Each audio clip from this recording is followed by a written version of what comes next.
The promotion of hate. So today I'll be talking about what hate is, the problem globally and locally on social media, the cause of the problem, and my proposed solutions. Before we begin to understand the issue, we first have to understand what hate speech actually is. Hate speech, according to the United Nations, refers to offensive discourses targeted against a group or individual based on inherent characteristics, such as race, religion, or gender, that may threaten social peace. Similarly, online hate is hate speech that is spread through digital platforms, such as social media, dating apps, and emails. So what is the problem exactly?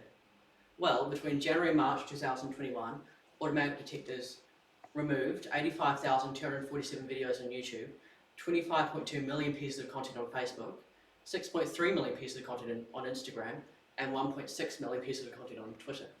In terms of the prevalence of hate speech, which is the sample by which individuals view, there was found to be 0.05% to 0.6% prevalence of hate speech on Facebook and 5 to 8% prevalence of hate speech on more niche platforms like Gab and 4chan. In terms of the prevalence of it's also speculated there was much more hate speech on social media that is left undetected. 42 to 67% of young adults report seeing hate speech online, 21% of those being victims.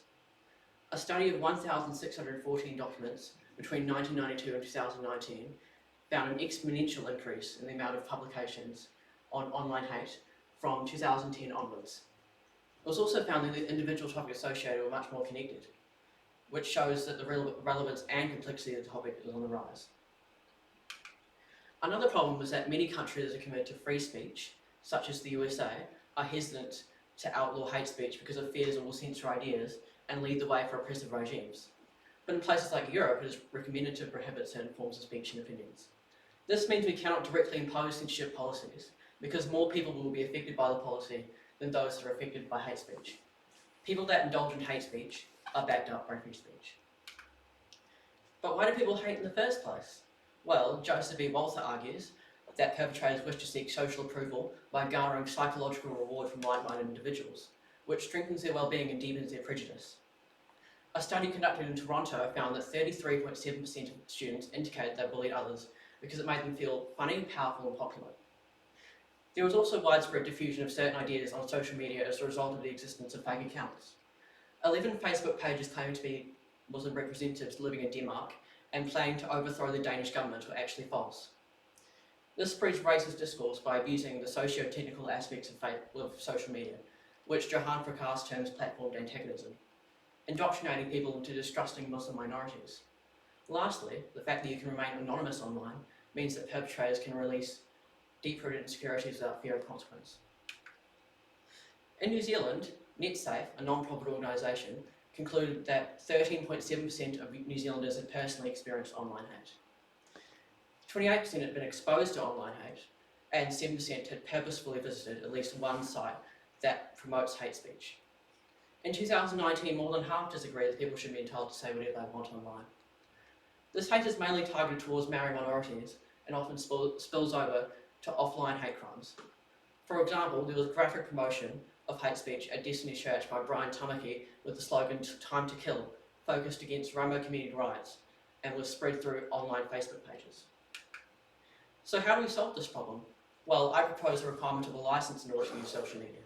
Such a license must be obtained in order to create a unified account that can be used on any social media. You can obtain one through an official organisation and require you to sign a contract that is binded by law. This will allow us to permanently ban the perpetrators, prevent multi-accounting, and allow us to identify the spreaders of hate speech, holding them accountable.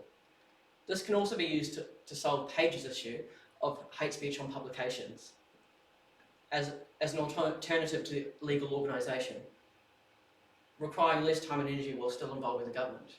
Of course, this solution has its flaws, such as driving views underground and lack of help received by the victims, but it is important to tackle the problem before it actually affects the wider public, and then move on to other solutions in due course.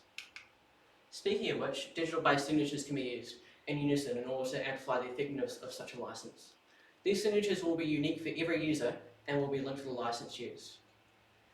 This will help prevent the use of fake IDs that may compromise the license, and we can extend the signatures to all actions permitted by the user. For example, research into heartbeat biometrics have shown that every person's heartbeat is different, which we can apply in order to identify the person, which originally and uniquely owns the license. Additionally, to compensate for a change in the perpetrator's lifestyle as a result of a permanent ban, we can invest into social services that will make social media less vital for releasing deep-rooted insecurities, such as education and counselling. Lastly, counter-speech, which is presenting an alternative narrative to hate speech, can be used to remove the psychological benefits of hate speech and the effects of platformed antagonism. This will cause hate speech to become frowned upon, similar to Addison's solution of changing people's mental models. This should only be used as a last resort, however, because it may only cause further hate speech on more niche platforms where it can fester. So is this framework the most effective way to counter hate speech?